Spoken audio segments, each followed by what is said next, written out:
Nuestro invitado de hoy es un mito y seguramente se siente incómodo como tal. Creció en la pobreza, temiendo casi más al invierno que a la Guardia Civil. Saltó de un tren para recuperar la libertad.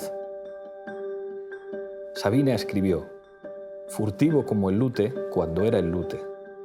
Hoy no entrevistamos al lute. En otra vuelta de tuerca, Eleuterio Sánchez.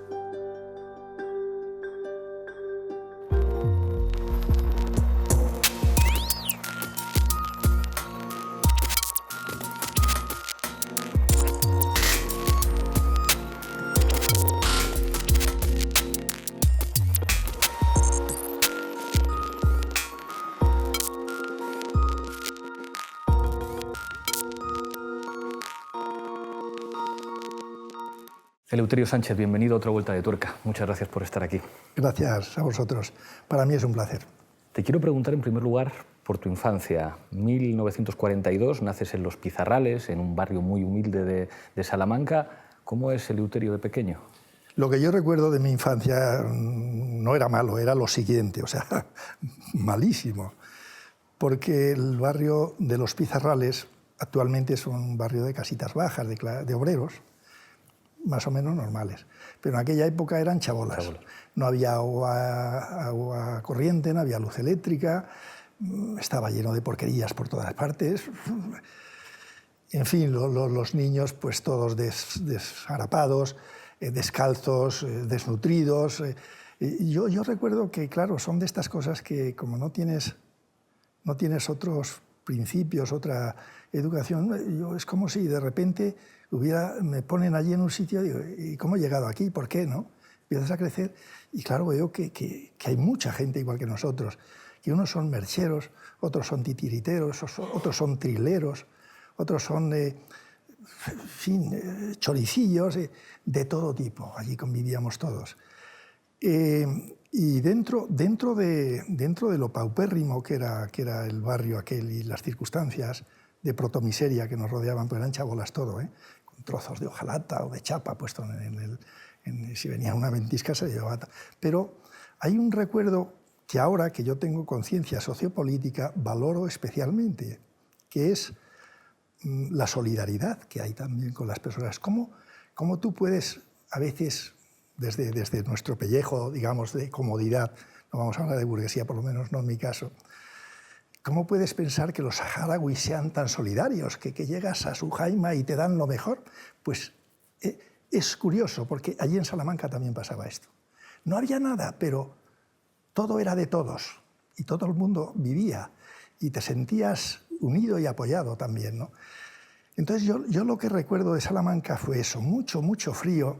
Ahí eso, te he leído una cosa que decías, había dos enemigos, uno era la Guardia Civil y otro aún peor que la Guardia Civil, que era el frío. El frío, claro, pues nosotros esto, vamos a ver, en aquella época esto de tener ropa de invierno, ropa de verano, no, tenías una ropa lo que fuera, si era una camiseta de verano, pues con eso para el invierno, y si había unas zapatillas, alpargatas, se llamaban alpargatas, claro, pues con eso pasaba el invierno, o sea, era, digamos, lo más duro era el frío. Y lo siguiente era la Guardia Civil, porque era un tanto gratuito la crudeza y la crueldad que ejercían con nosotros. Era muy gratuita porque nosotros éramos personas completamente, ¿qué te diría yo? Pues anuladas, seres que no dan guerra, que lo más que hacen es, pues no sé, entrar por allí en un huerto y coger alguna berza, alguna cosa para comer, etcétera, etcétera. Hay una cosa que repito con cierta frecuencia porque creo que ilustra, redondea bien la miseria que vivíamos allí en Los Pizarrales en esa época. Yo una vez iba solo, me adentré para la ciudad y recuerdo el hambre era sempiterna, era algo que, bueno, era terrible. Yo todavía sueño a veces con eso, porque el hambre que Arturo espera no es hambre pura. O sea, si tú tienes hambre hoy pero piensas que vas a comer mañana, no pasa nada. El problema es que mañana es igual que hoy, el otro y el otro y el otro. Entonces sí es hambre pura. Pues me adentré para la ciudad y vi a un chico, yo en mi fantasía de niño, me lo imagino así, gordo, cebadito, con buen color de cara, y llevaba un hermoso bocadillo, además de pan blanco, porque entonces no se comía pan blanco, negro, claro. los años inmediatamente después de la guerra, ¿no? Y en medio llevaba unas rodajas de chorizo o salchichón, no sé qué es, no sé qué era. El hecho es que me pongo a su altura y claro, los chicos a esta edad somos muy puñeteros. Aunque la vida ha cambiado, seguimos siendo. Lo ideal, lo suyo sería dame un trocito de eso, de ese tesoro que llevas. Pero claro, ni me lo va a dar y además se va a reír de mí.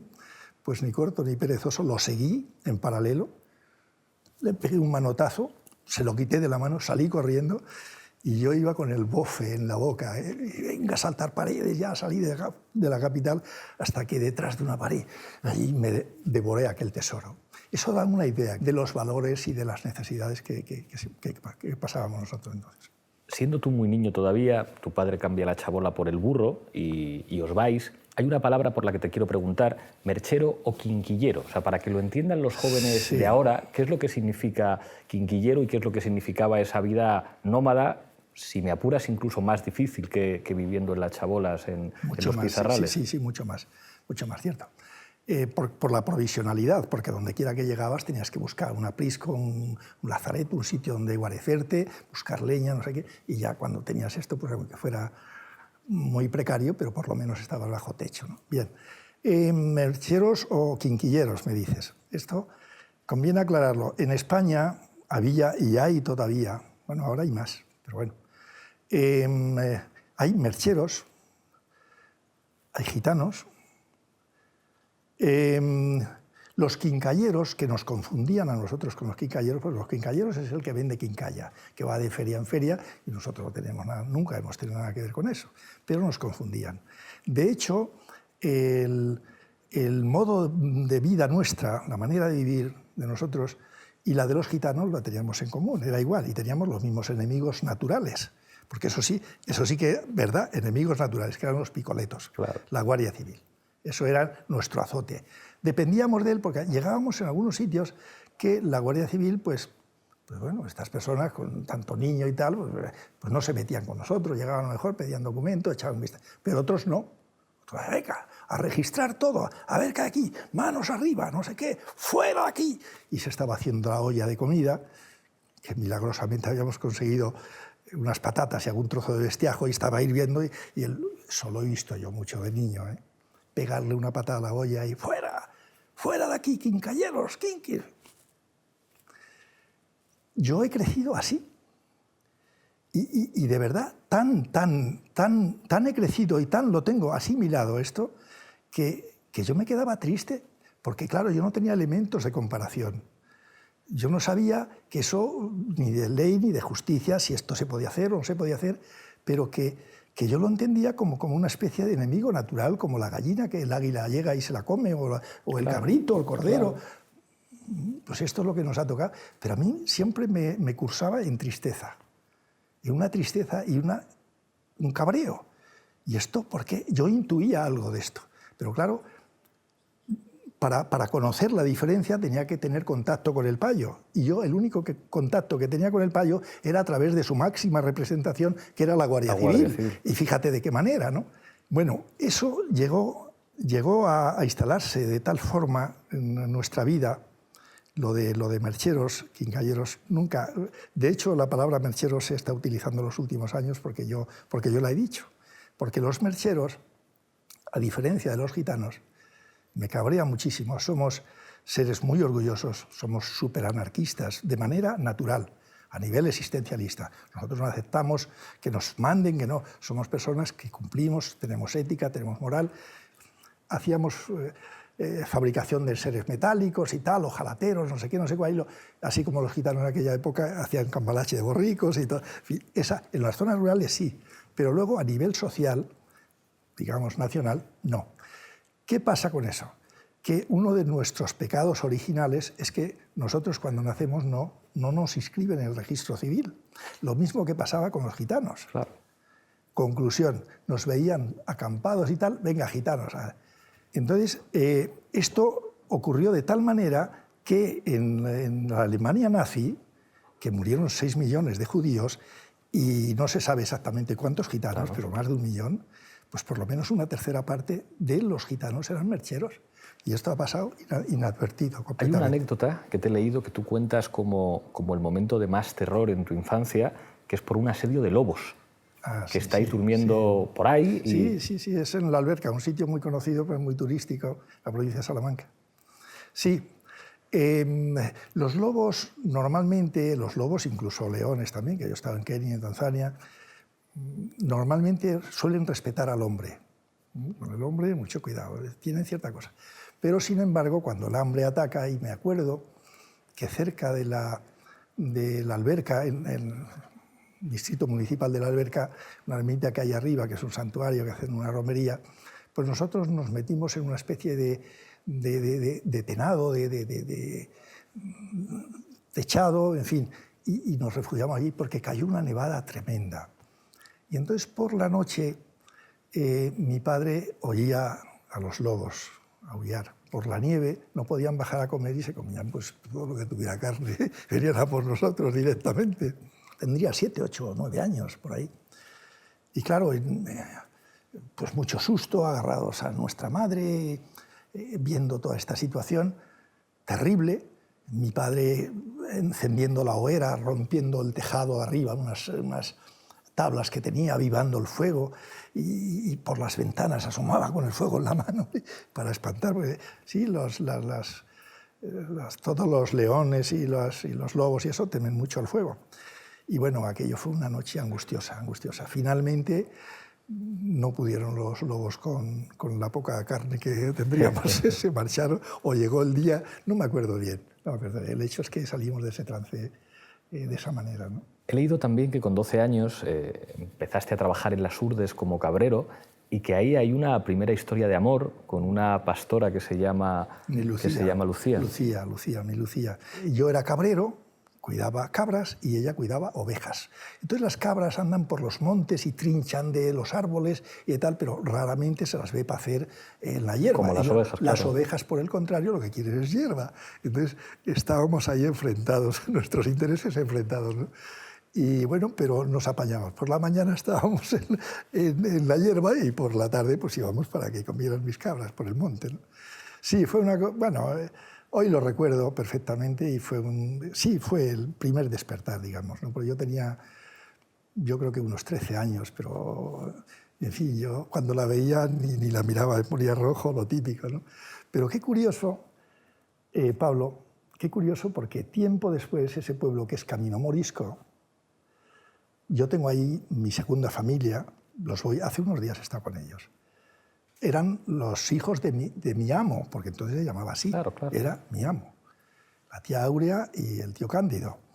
Qué curioso que yo di allí 2 o 3 conferencias, una de ellas fue una cosa vino todas las Urdes, allí se llevaron libros, yo qué sé. Pero al final me viene una señora anciana y me tira de la chaqueta por detrás. Eleuterio, yo soy Lucía, me dice. En ese momento, mira, se podría escribir hasta un libro de las sensaciones que uno percibe en un instante, ¿no? Porque la vi, claro, ella era un poquito mayor que yo, tenía 2 o 3 años mayor que yo, era una mujer, pues sabemos que la mujer siempre va por delante en el hombre, desarrollante. Pero me quedé así, digo, qué barbaridad. En mi mente es la adolescente, la chica guapísima, joven, y ahora es una anciana. Una abuela, claro. Una abuela que está en las Urdes, que no es una mujer que se maquilla, que es una mujer que se arregla, que trabaja como una negra y estaba hecha una anciana. Claro. Y a mí se me quedó aquello, que digo, esto es kafkiano, no me parecía real, ¿no? Después volviste otra vez con tu familia y algunos años después aparecerá una mujer fundamental en tu vida que es Consuelo. Consuelo. Digamos, en esa etapa en la que ya de alguna manera empiezas a hacerte un hombre, digamos, ¿qué recuerdos tienes de ese...? Bueno, lo de Consuelo y lo mío fue, en fin, pues lo que se solía hacer entre los mercheros, o sea, ni casamiento ni nada. nos quedábamos unos días, los padres ya sabían que había algo entre nosotros y en un momento dado la cojo de la mano, desaparecemos. Si no me falla la memoria, y ya se da por hecho todo. En la película de Vicente Aranda es Victoria Abril quien hace de Consuelo. Sí, hace de Consuelo, Victoria Abril. Por cierto, un papel muy bueno, muy bonito, muy entrañable. Sí, esa fue la primera mujer, la primera vez que hice el amor también, con Consuelo, la madre de mis dos hijos mayores, de mi primogénito, José María, y el otro, David. David, que es el nombre de mi padre. Mi padre era David Nieto. Y luego, por motivos de la guerra, mi padre era anarquista puro, de estos de la CNT. Tú sabes, una ortodoxia, la leche, ¿no? Aunque pobretón, pero por encima de él no pasaba nadie. En mi hambre mando yo, como decía el otro, ¿no? Mi padre tuvo que cambiarse el nombre. De David pasó a José Sánchez Nieto. Y son los apellidos que yo llevo. Y mi madre se llamaba Serafina, pues ahora Josefa Ruiz. Una guerra civil, eso yo creo que es lo peor que le puede pasar a un país. Los Machado, los hermanos Machado, Manuel estaba por un lado y Antonio por otro, uno republicano y otro fascista. Te pongo este porque es paradigmático, es conocido el tema, ¿no? Terrible. Luego termina la guerra y crea una desconfianza tremenda. Y luego el hambre para acceder a la cartillita esta de racionamiento. El propio vecino de enfrente se chiva de ti para ver si, congraciarse, para ver si le dan más en la cartilla. Eso ha generado una amalgama, un magma en los seres humanos que, bueno, los jóvenes afortunadamente ya ahí lo vamos pasando. Pero volviendo al tema de la memoria histórica, que yo estoy en curso en ella, porque yo no tuve abogado. A mí me procesaron sin derecho a abogado y en procedimiento sumarísimo, por lo militar. Cuando te condenan a muerte. Bandidaje y terrorismo, efectivamente. Pero antes de eso, que quiero ir con eso, te quiero preguntar por la primera estancia en la cárcel, con 19 años, 2 años y pico en Carabanchel, por robar gallinas. Que esto a los jóvenes de hoy les tiene que sorprender que eso pudiera ocurrir. Sí, señor. Delito famélico, además, está reconocido por el Código Penal. Y entonces también estaba reconocido en el Código Penal. No me acuerdo ahora del artículo. Delito famélico y, por tanto, exento de responsabilidad penal. Pero con Franco... Con la ley de vagos y maleantes. La ley de vagos y maleantes, que inicialmente se puso para los señoritos, los hijos de los señoritos, acabó aplicándose a los desgraciados, a los marginados, a los... ¿Cómo era Carabanchel entonces? Porque es verdad que hemos escuchado mucho hablar del Carabanchel, de los presos políticos, pero no tanto de las cárceles de los presos sociales, la situación en la que estaba, bueno, buena parte de la gente que acababa allí por razones de pobreza fundamentalmente. Siempre razones de pobreza. Hoy las cosas han cambiado, pero bueno, se puede hablar también de ello. Allí, si alguien en Carabanchel o en el penal del Puerto Santa María, me da lo mismo, si alguien estaba por atraco, delito por atraco, piensa con toda seguridad que era guiri, era extranjero. En España yo he visto me acuerdo uno, que es que lo voy a decir porque lo describe todo, en el Puerto Santa María paseando hay un patio, maldito patio, ya ha desaparecido el penal el penal de las coplas. Y allí la costumbre era en las horas de paseo, pues pasear, porque claro, si no. Pero es curioso cómo los presos, que había como 2000 en mi época, 1965 o 66, eran presos comunes todos, vas andando, pero vas con la cabeza agachada siempre andando con la cabeza baja. Y esto llega, al cabo del tiempo, de los años, llega que las facciones también se te caen para abajo. Sí, es curioso. Y entonces, hablando con este chico, le pregunté, digo, bueno, ¿tú qué? Dice, mira, Eleuterio, pues un bar, un kiosco, una contadora, no sé qué, no sé cuál. Pero, chico, ¿cuánta condena tienes? 40 años, o 40 y tantos, me dijo. Pero bueno, eso como... Dice, porque no haya trabajo, porque vamos a ver, en esa época el paro raramente existía porque eran trabajos de temporada, o sea, todo no estaba mecanizado y por tanto, pues todo se hacía a mano. Se segaba a mano, se trillaba la paja, los días que hacía viento se venteaba la paja para que el grano quedara a un lado. Siempre había trabajo. Pero claro, son trabajos de temporada. Cuando se da la siega, por ejemplo, pues hay trabajo. Y luego la trilla, o el algodón, o el tabaco, no sé qué. Pero hay momentos en que te quedas parado. Y no tenía subsidio de desempleo. ¿Qué haces? Al estómago no le puedes andar con tonterías de moralidad. Si necesita unas vitaminas y unas proteínas, tienes que dárselas. ¿Dónde? De quien sea. Del cuello de un burgués, de quien sea, a por ello. ¿Y quién es el verdadero delincuente? Que yo lo he debatido esto tantas veces, con Luis Burón y Rafael Mendizábal, comiendo con ellos. ¿Quién es el verdadero delincuente? Sois vosotros, coño, que creáis las necesidades de protomiseria para que un padre de familia que no tiene trabajo, pero que tiene una necesidad imperiosa para dar de comer a sus hijos, no lo tiene y tiene que buscarlo. Y yo allí, en Badajoz, allí fueron lo de las gallinas. Luego acabé aterrizando en el reformatorio de adultos de Carabanchel. ¿Sabes?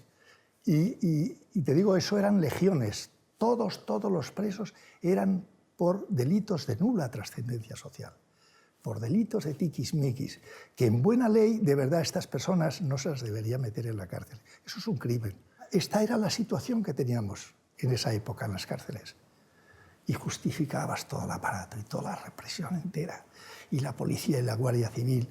Tú mismo tenías que declararte culpable porque las palizas eran tremendas. Yo nada más salí en el 1963 de la cárcel. Cuando cumplí lo de las gallinas, que fueron 18 meses, luego me llevaron de propina la ley de vagos y maleantes. Yo tenía 19 años, no había estado en la cárcel. La policía cuando me vio, me miraba las manos y dice, pero ¿quién iba a pensar si la mejor documentación la tiene en la mano, con los callos que tiene este hombre en la mano? Es lo que había hecho, siempre trabajar. Pero con una ocasión de esta de hambrunas, que vivíamos en un chozo, por allí en un cordel, un paso de ganado, pues me adentré en un pueblo y cogí las gallináceas. Entonces cumplí la condena aquí, en Carabanchel, en el reformatorio de adultos, y la ley de vagos y maleantes, no inferior a 6 meses ni superior a 3 años, me llevaron a Nanclares de Oca. ¿Tú sabes que yo manejo la dinamita de la hostia? Eso no sabía. Hombre, me hicieron barrenero. Soy barrenero. Yo manejo la dinamita que te vuelve un edificio, lo que quieras. Al principio, la policía, claro, cuando ya salí en libertad, dije, vamos a ver, este tío con la que le hemos dado, verás tú cómo le dé porque conocimientos tiene, claro que lo manejo. Pues estuve en Nanclares de Oca 6 meses de barrenero. O sea, en una cantera, ¿sabes?, metiendo barrenos, con dinamita, con la mecha, la enciende y sales corriendo para volar las piedras, porque esas piedras bajaban abajo y luego los pobres, los otros presos, cargaban las piedras. Si estaban muy grandes, pues había que partirlas con un martillo enorme, y si eran pequeñas, pues las llevaban al camión. El camión las llevaba ya a un molino, las molía, y de allí salían la grava, gravilla y todas estas cosas que se utilizan luego para las carreteras. Así que soy barrenero. Pero no es la canción de Antonio Molina, ¿eh? Un barrenero. Barrenero de verdad. Sí. Hay una fecha negra que tú defines así en tu biografía, 5 de mayo o 4 de mayo de 1965, ¿verdad? Sí, eso... Que esto es el atraco a la joyería, sí, lo de la joyería. Después la detención, la tortura espantosa en la Dirección General de Seguridad y el franquismo construyendo el mito del lute como enemigo público número 1. Vamos a ver, al franquismo le vino muy bien, porque en España todos los españoles, y especialmente los más media, los medios, periódicos, radio, televisión, bueno, televisión, entonces había una nada más, pues había una censura bestial. Sin embargo, de alguna que otra folclórica, cuyo nombre no voy a mencionar porque... Sí. Y del lute, pues tiramillas, lo que quieras. Lo que quieras, cuanto más, mejor. Entonces yo era el mejor, o sea, el más malo de todos, y por tanto el mejor dentro del mundo de los malos.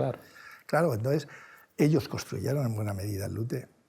En parte lo que yo soy ahora, lo poco que soy, en fin, lo que soy, se lo debo precisamente a ese tratamiento emasculador que me hicieron y a ese lute de entonces, que yo muchas veces lo he dicho con palabras gruesas incluso.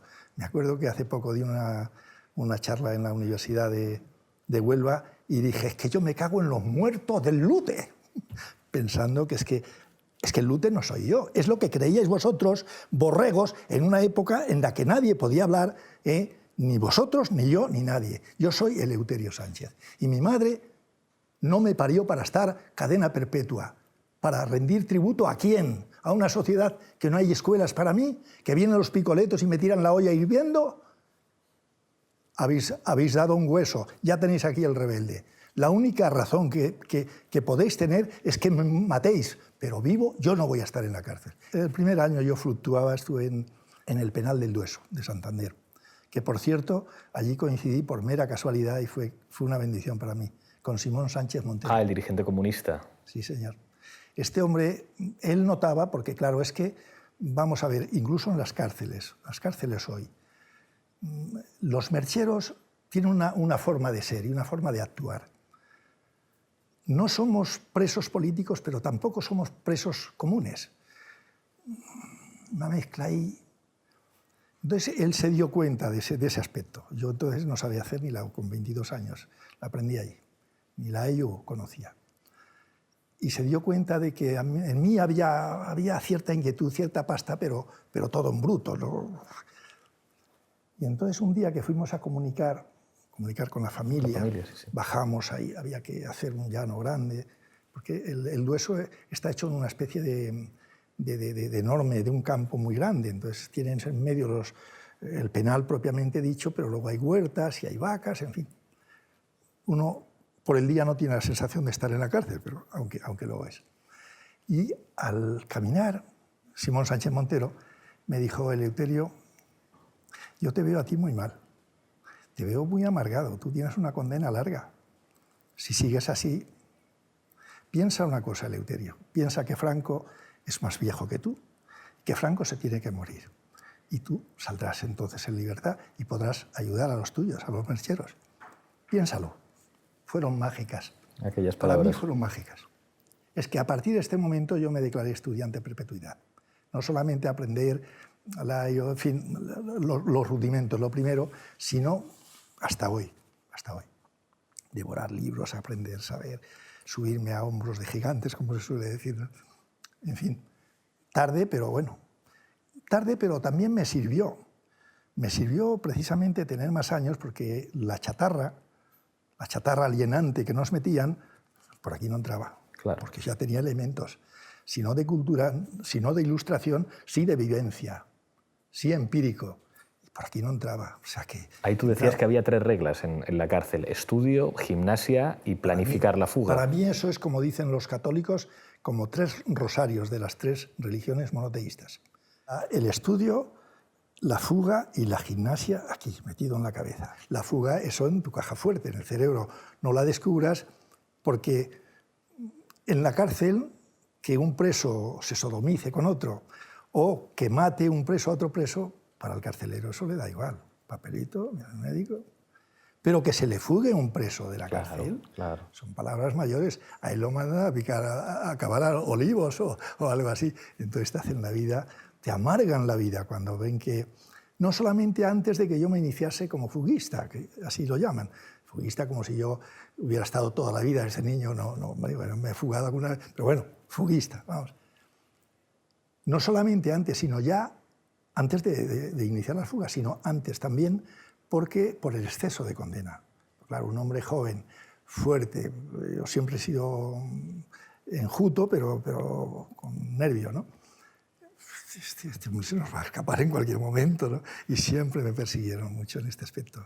El estudio, bueno, el estudio era público y notorio, me hicieron que lo solicitase. Pues yo, claro, cuando en el Dueso, en el penal del Dueso, me adentré y ya empezaba yo a escribir mis cartas, a leer libros y tal, pero del penal del Dueso de Santander me traían a Madrid a asistir a un juicio.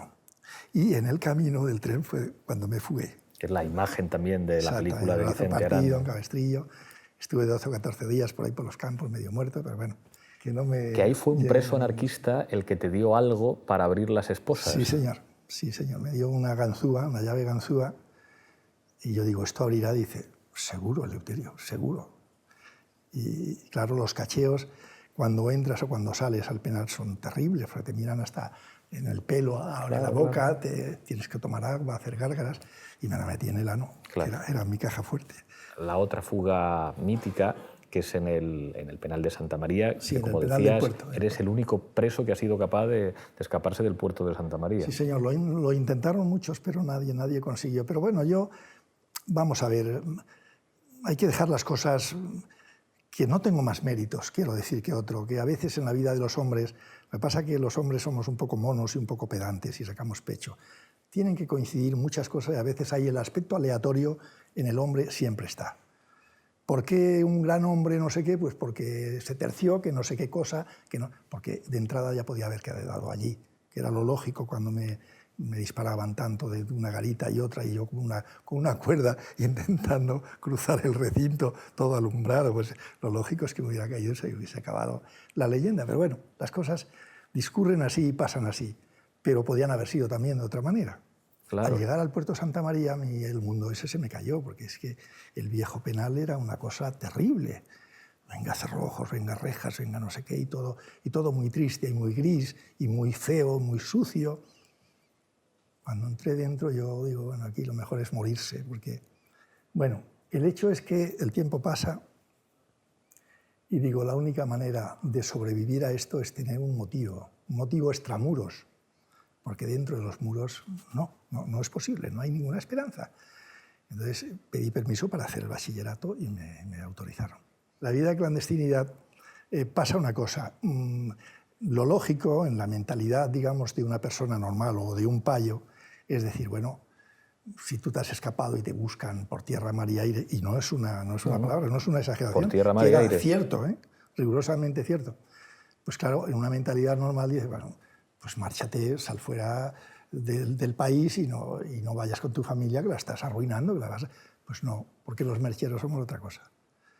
Y mis hermanos dicen, ni se te ocurra, tú con nosotros. Que con nosotros, mira, pues mujeres, niños, pasas inadvertido. Pero tú qué haces por ahí solo, te van a matar, Estuve casi 3 años con ellos. Eso solamente se debe a la gran solidaridad humana que tenemos los mercheros, que no es exclusiva. He dicho también de los saharauis antes. Es que es curioso, la gente cuando más precariamente vive suele ser más solidaria. Yo muchas veces lo he pensado, tú vas por los Campos Elíseos de París y alguien le da un infarto y se cae en el suelo y no se acerca a nadie a verte. Pero llegas a un pueblo, una gente más atrasada y te llevan a su casa, entre 3 o 4 como sea. Y es que es eso, la evolución nos hace a los seres involucionistas, en el aspecto humano, sí. En esa época aparece otra mujer, Frasquita, sí, que es gitana, y te casas por el rito caló. Que eso también lo vi en la película, que llamaba la atención como lo representaba Vicente Aranda, pero eso no debía ser fácil. Yo ahí fui un poco de pardillo, la verdad, fui de pardillo. Porque claro, vamos a ver, lo lógico es que después de 7 o 8 años me fugo del puerto Santa María, pues lo lógico es que me hubiese dedicado a otras cosas, a recuperar, como diría Marcel Proust, el tiempo perdido, ¿no? Pues no solamente no lo hice así, sino que cuando salté los muros del puerto de las Coplas, famoso puerto Santa María, sabes, ¿no? Eso de mejor quisiera estar muerto que preso toda la vida en el penal de puerto Santa María. Mejor quisiera estar muerto. Mejor quisiera estar muerto que verme pa' toda la vida en este pena del puerto de Santa María, puerto de Santa María. Yo había leído ya unos cientos de libros, había terminado mi bachillerato y tenía conciencia sociopolítica. Y cuando yo salté por allí era un hombre nuevo, completamente nuevo. Y toda mi fuerza, toda mi ilusión era despertar a los míos, a los mercheros, que somos como unos 150, 180.000 en España. Lo que pasa es que estamos muy dispersos. Despertarlos. Cuando menos, que no persista el analfabetismo, que sus niños los manden al colegio, etcétera, etcétera. Y algo pude hacer aprovechando las noches y con ocasión de esos viajes míos que corría toda España, o casi toda, pues me vi muchas veces rodeado con controles y con historias. Dichoso de mí si en el control tenía cerca una sierra, pero si era todo llano, cuando venía el día me lo peinaban todo y me cazaban. Claro. Por suerte, tuve incluso en alguna ocasión que meterme en un cementerio, esconderme en un cementerio. Los cementerios de los pueblos tienen dentro del cementerio tienen las tumbas por allí y hay una casita. Y allí hay una pila, hay una mesa grande, que es donde, en los casos que lo requiere, se hace la autopsia a los cadáveres. Pues en esa mesa me acosté yo. ¿Todo para qué? Pues porque no tenía maleza, no había monte. Y de aquí a un rato los picoletos me buscan por todas partes, con caballos, con helicópteros, con todo. De aquí a un rato se hace de día, a mí me van a coger. Y ya no es que me cogieran, bueno, mejor para mí. Yo lo que iba era matarme, aplicarme la ley de fugas. Y allí aguantando en el cementerio hasta que llegara la noche, que era mi aliada. Para que lo entiendan los espectadores, es que te pegan un tiro diciendo que te has intentado escapar. Exactamente, la ley de fugas, o sea, lo mío estaba claro. Entonces, esperar a la noche era mi gran aliada. Vives la muerte de Franco en la cárcel, creo que te agarran en el 73. Ahí ya, digamos, eres otro hombre. ¿Cómo vives el hecho de que se muera Franco, el hecho de que la amnistía no os afecte a los presos sociales? Digamos, ¿cómo es esa etapa de tu vida? Todos sabíamos, incluso los presos, que no entraban periódicos en las cárceles. En esa época, estamos hablando ya del 75, pero ni siquiera entraban. Pero sabíamos que Franco estaba muy grave, que incluso se rumoreaba que a lo mejor estaba muerto, pero que lo mantenían para recomponer un poco el cuadro, en fin. Sabíamos que lo de Franco era una cuestión de en cualquier momento, cualquier día. Y yo estaba en la celda, allí las celdas del penal de Cartagena, era lo que a los burgueses españoles les gusta tanto, el sistema de cárceles americano. Ellos le pirra eso. El sistema de cárcel americano, bueno, sabemos que vas un pasillo y celdas con rejas nada más, sin puerta a la reja, o sea, ¿qué pasa si lo ves? Yo estaba en una de estas. Y, claro, yo me estaba recomponiendo un poco, ¿no? Digo, bueno, vamos a ver, tenía todavía una edad aceptable, 27, 28 años, estaba estudiando entonces Derecho, estaba en tercero o en cuarto, por ahí. Bueno, con Franco a mí me tienen que echar en libertad. Dirán que mi delito no es de intencionalidad política, pero la ley que me juzgó sí era político-represiva. Entonces, si no es por una cosa, es por la otra. De noche estaba yo desvelado en la cama y oigo a las centinelas, los de las garitas, que se dan centinela alerta 1, alerta 3, en fin, van rotando. Y un centinela a otro le dices, oye, ¿sabes una cosa? Que ha muerto Franco. Y el otro le dice, ¿tú cómo lo sabes? Dice, lo acabo de oír en mi transitor. Cuando yo oí eso, pegué un grito, ¡ah! Todo se despertó, ¡ah! Que se alborotó el penal, un penal pequeñito, pero se alborotó completamente. Franco, que ha muerto Franco. Claro, esa era la solución, no solamente para los presos políticos y los de ETA y todos, sino también para los comunes. Creíamos que había que hacer una reparación necesariamente, porque todos los que estábamos en la cárcel, de una u de otra manera, éramos políticos, porque éramos los perdedores de la guerra, éramos los muertos de hambre, que tuvimos que echarnos y hacernos buscones, y todo esto procedía a aplicar la amnistía con carácter general. Pues no. Se fueron los que se fueron, en fin, los del PC, que había algunos, los de Grapo, FRAP, ETA, se fueron todos, pero nosotros no. Y claro, hubo muchas protestas, no sé si tú te acuerdas, eres joven y quizá han pasado muchos años, la COPEL. La Coordinadora de Presos en Lucha. Exactamente. Pues nos aglutinamos todos ahí y lo que hacíamos era quemar y destrozar nuestras jaulas medievales que nos tenían ahí y cortarse las venas. O sea, será la época del vaquilla también. También, efectivamente. Bueno, pues no se sacó absolutamente nada. Absolutamente ni siquiera un indulto. Nada para nosotros, nada. Entonces, yo a esto, y lo tengo escrito, porque claro, tú cavilas mucho, porque en la cárcel lo bueno que tiene es que tienes mucho tiempo para pensar, ¿no? Y hacer el punto de las cosas. Te cansas de llorar, te cansas de insomnio, de no comer, de disgusto, de no sé qué, pero acabas pensando y acabas diciendo, bueno, esto es una tontería, aquí hay que aprovechar el tiempo porque algún día estas bofetadas a lo mejor las puedo devolver, claro, en el sentido metafórico. Claro. Yo nunca castigaría ni azotaría a una persona en una celda como hicieron conmigo. En el 78 sales en régimen abierto y ya la libertad definitiva es en el 81. Sí, pero ahí pasó una cosa. Carlos García Valdés, que no sé si te suena, actualmente es profesor catedrático de Derecho Penal, una persona que ha escrito bastantes libros, no a la pena de muerte, un montón de cosas, un hombre muy concienciado del momento. Colaboraba mucho con Cuadernos para el Diálogo, con la revista aquella, que dentro de lo que permitía Franco era una revista de Joaquín Luis Jiménez, en fin, cierta intelectualidad, una cierta oposición intelectualizada, suavizada, permitía. Bien. Lo que pasó es que, vamos a ver, Carlos García Valdés, que entonces mataron a Jesús Haddad en la puerta de su casa, ETA o no sé qué, y le pegaron 4 tiros. Era el director general de prisiones. Carlos García Valdés estaba trabajando con él porque es un gran jurista y estaba haciendo la Ley General Penitenciaria.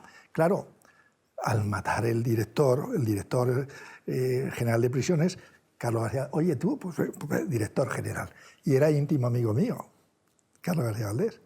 Y decía, mira, Eleuterio, yo no te puedo poner en libertad, es una putada lo que te han hecho a ti, especialmente por estar por la ley de bandidaje y terrorismo, en fin, todas las condiciones estas, pero también a los comunes, a los presos comunes. Pero yo te voy a llevar a una cárcel de régimen abierto. Y que me echen a mí de aquí si quieren. Pero espérate, que por la vía jurídica yo tenía, desde que me escapé del puerto Santa María, estuve casi 3 años y claro, no hay tortilla sin huevos. No es que yo quiera justificarlo, pero que si falsificas un pasaporte, que si haces un DNI, que si robas un banco, que si no sé qué, en fin. Yo por todo lo que me preguntaban decía, sí, si ustedes tienen pruebas, seguro que soy yo. ¿Sabes por qué? Porque eso, en la cárcel eso se llama embolados, echarse un embolado. Echarse un embolado es una oportunidad de que te saquen del penal, te lleven los picoletos a no sé dónde y tienes oportunidad de poderte fugar. Claro. Entonces yo me hacía autor de todo, hasta de la muerte de Manolete, lo que queráis. Bueno, yo reuní 1022 años de condena por todas estas cosas. La Audiencia Nacional me juzgó. No podía ser menos. Fíjate, el Lute, muerto de hambre, Audiencia Nacional, llevaba el tema. Carlos García Valdés, él se tomó la atribución, que le echó 2 pares de cataplines, de decir, yo te llevo a una cárcel de régimen abierto. Y me llevó. Pero tú no sabes la bronca de la derechona, de la huracanada. Me lo imagino. De esta ultramontana. La que fue, Lute, ¡oh! Llamaron a Carlos, la llamaron a la Audiencia Nacional. Estaba Luis Hurón Barba, entonces luego fue presidente del Tribunal Supremo, y Rafael Mendizábal, que era el presidente de la audiencia. Dice, mira, yo lo he hecho por mi cuenta. Pero es que no se puede hacer, porque este hombre no solamente era condenado, era penado, sino que tenía también causas en preventiva. Y entonces depende de los juzgados. Dice, haced lo que queráis conmigo, aquí estoy. Y no tuvieron narices porque lo mío, al otorgarme el régimen abierto, le dieron mucha publicidad. Claro. Todos los medios, la televisión. Y ahora como quitáis a este San Eleuterio, que de repente, de malo, te ponen la corona y eres San Eleuterio. Y ahora como metéis a San Eleuterio en un verano, eso ya era muy fuerte para ellos. ¿Cómo viviste eso, la notoriedad mediática? De repente en los primeros años 80, fue terrible. Todo el mundo quiere hablar sobre ti, entrevistas, las películas. Yo eso lo recuerdo como una gran pesadilla. Yo estuve como 12 o 14 días, que ya salía a la calle también y todo, sin dormir. Porque yo me había formado, mi poca o mediana formación era en la escuela de un penal y en una celda. Libros había devorado, ni se sabe. Pero yo no sabía lo que es dirigir la palabra a nadie, ni estar solicitado. Todo esto me dejaba 12 o 14 días sin dormir. Estaba destrozado, hecho polvo. También en esto coincide una cosa, o concurre una cosa, que es que a mí esto del famoseo no, de verdad. Entiendo que hay alguien que... Pero a mí no, es que ese traje no me va, no me gusta. En la intimidad yo puedo hablar de esto, del otro, de lo que quieras, pero luego así, no. Sacar pecho, no. Entonces, claro, entraba en colisión con todo esto. Y lo pasé, lo recuerdo muy mal. Pero luego también, porque claro, uno tiene que pensar un poco en sus cosas, digo, bueno, esta es la oportunidad también de propiciar porque claro, mucha cárcel abierta y lo que quieras, pero desde el punto de vista penitenciario yo tenía una cadena perpetua. Claro. Que en un momento dado esto cambia y a juzgar por la condena me vuelven a meter en un penal cerrado. Entonces yo me di cuenta que los medios podían ser mis aliados. Claro. Y claro, intenté convencer y explicar, bueno, no tenía nada que convencer porque era público y notorio, ¿no?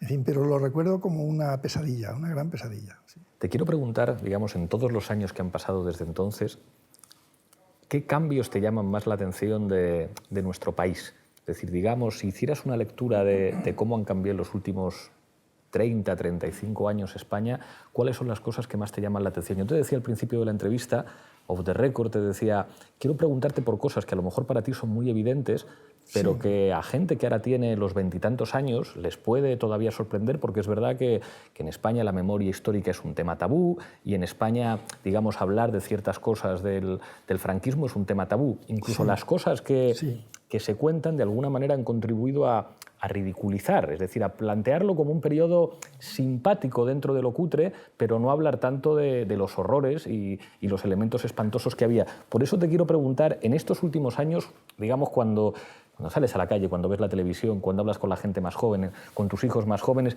¿cuáles son las cosas que te llaman más la atención de ese cambio? Bueno, el cambio realmente ha sido importante, ha sido brutal, diría yo también, en algunos aspectos, ¿no? Porque, bueno, yo tengo hijos, tengo 5 hijos, aquí está uno. Pues ellos felizmente no han vivido todo eso, pero yo creo que, corrijo la palabra felizmente, porque creo que la adversidad, contrariamente a lo que se pueda creer o pensar, es la que nos forma, es la que nos echa médula, la que hace que nos dé fuerza. Entonces, lo que te da la medida de las cosas, como decía Albert Camus, es saber que eres mortal, saber que te vas a morir. Esto es importante saberlo, porque si no tuvieras que morir, no tendría mucho sentido la vida. Entonces, tengo que aprovechar. Esa es lo que te da el contrapunto, que es lo importante, ¿no? Bien, yo en esto de la juventud pues me muevo en muchos sectores. Yo podría decir un poco, con perdón de lo que pueda parecer una pedantería, pero podría decir algo como decía el Tenorio, ¿no? Yo que a los castillos subí y yo añado, y a las chabolas bajé en todas partes. Bueno, cierto. Conozco bastante la pasta de la que estamos hechos los seres humanos y conozco el haz y el en vez de la moneda, que eso es importante pero peligroso también. Cuando se conoce eso, es como si ya estuvieras de vuelta todo. Porque quiero soltar una palabrita aquí. Lo contrario del amor no es la guerra. Lo contrario del amor es el escepticismo. Y cuando caes en el escepticismo, ojo, peligrosísimo, muy peligroso. Peligroso para el individuo, quiero decir, porque ya nada le importa, porque ya no espera nada de la vida. Eso es lo peor, el escepticismo. Y hay cosas que te dejan muy escéptico. Pero claro, mira, hay que pensar que ahora mismo nosotros pertenecemos a un club, que es el Club Europeo. Cuando estábamos en la autarquía, que nos cerraron las fronteras, aquí las pasamos canutas. Pero ahora mismo los problemas hay que abordarlos a nivel colectivo europeo. Y yo por ese camino, y desde el punto de vista político, indudablemente, porque si algo se puede cambiar es a través de la política, concienciando a la gente, pero a través de la política, yo creo que esto tiene que terminar pronto. 2, 3, 4 años como mucho. Porque no hay derecho que haya chicos preparadísimos con 20 y tantos, con 28, 30 años, y que no han trabajado nada, no han cotizado nada. ¿Cuándo se van a jubilar estos chicos? Nunca. Porque tienen que tener unos 35, 40 años laboral. ¿Cuándo? Eso es un cáncer muy peligroso, ¿eh? Esto conviene resaltarlo porque es de un peligro tremendo. Totalmente. Ese es el problema. Ahora mismo yo lo pondría como número 1, de verdad, de nuestra sociedad. Estamos llegando al final, Eleuterio, pero me quedan 2 partes fundamentales, el cuestionario y la rueda de reconocimiento en la que tengo preparadas algunas cosas que quería hablar contigo. En el cuestionario te quiero preguntar por un libro que te haya marcado a lo largo de tu vida. Uy, uno solo. Puedes decir 2 o 3, pero digamos... No, es que son muchos, pero bueno, si tengo que decir uno es Don Quijote de la Mancha. Don Quijote de la Mancha. Lo he leído como 14 o 16 veces, en diferentes épocas. El Quijote es una lectura de juventud, pero luego cuando tienes una madurez te dice otras cosas y cuando llegas a la lees de otra manera. Ahora es mi libro favorito. Cuando resistir es vencer, hay todo un capítulo dedicado a Cervantes, porque hubo una especie de injusticia muy grande, que es que se celebró a bombo y platillo el nacimiento de Don Quijote en el 400 aniversario, en el 2004, creo recordar, 2005, pero de Cervantes como persona, nada. Cervantes fue un hombre, yo en el artículo mío le llamo hasta colega y todo, porque es que el hombre estuvo en la cárcel, cuando nació su padre estaba en la cárcel, en Valladolid por deudas, estuvo en Argel 5 años, intentaba las fugas, el hombre fracasaban todas, era mal fuguista, buen escritor, pero mal fuguista. Y yo le digo, ahí no cumpliste con la verdadera obligación de todo preso, que es fugarse. En fin, que sí, me ha interesado mucho. Bueno, solo, si me dices solo un libro, pues te digo este. Don Quijote. ¿La película? En películas, Casablanca me fascina mucho porque se dan los elementos de romanticismo, de ideología también. Enric, por ejemplo, que es el que tiene... Resulta que detrás de todo esto, que era una especie de vividor o no sé qué, pero había toda una ideología que estuvo trabajando. Antifascista, claro. Un antifascista. Una canción. Caruso me gusta mucho, la canción de Caruso. Bueno, si es cantada por Pavarotti ya ni te cuento, ¿no? Pero bueno, es muy bonita, muy bonita. Canciones podría decir muchas, seguramente, pero solo una, ¿no? Bueno, pues Caruso. Caruso. Y un referente, digamos, un hombre o una mujer que para ti haya sido o sea un referente humano. Bueno, mi hermano Lolo fue una persona fundamental en mi vida. Eso lo has escrito, que si no fuera por él tú no serías quien eres. Absolutamente nada. Llegamos allá a la última parte, que te quiero preguntar por tu madre y tu padre. Bueno, mi madre, fíjate, murió. Mi madre dejó a un niño, la estaba amamantando, 6 meses, Pepe Luis. 38 años tenía. Muchos ni se casan en esta, ni se emparejan.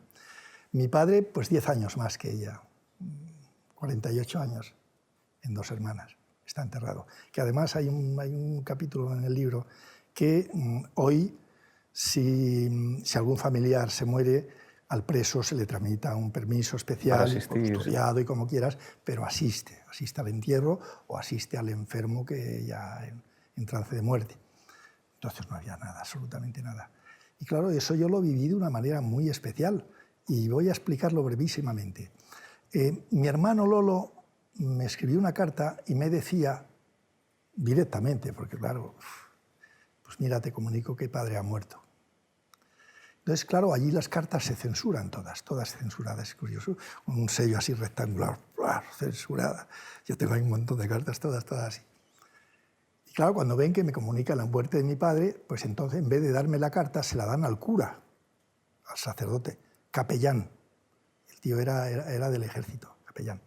Me llaman, voy allí y dice, mire, aquí hay una carta, dice que yo se la voy a dar. Dice, pero bueno, usted, con estas palabras, Pablo, no las olvidaré jamás. Usted ya ha visto las orejas al lobo, esto para usted no es nada, tome. Me comunicaban la muerte de mi padre.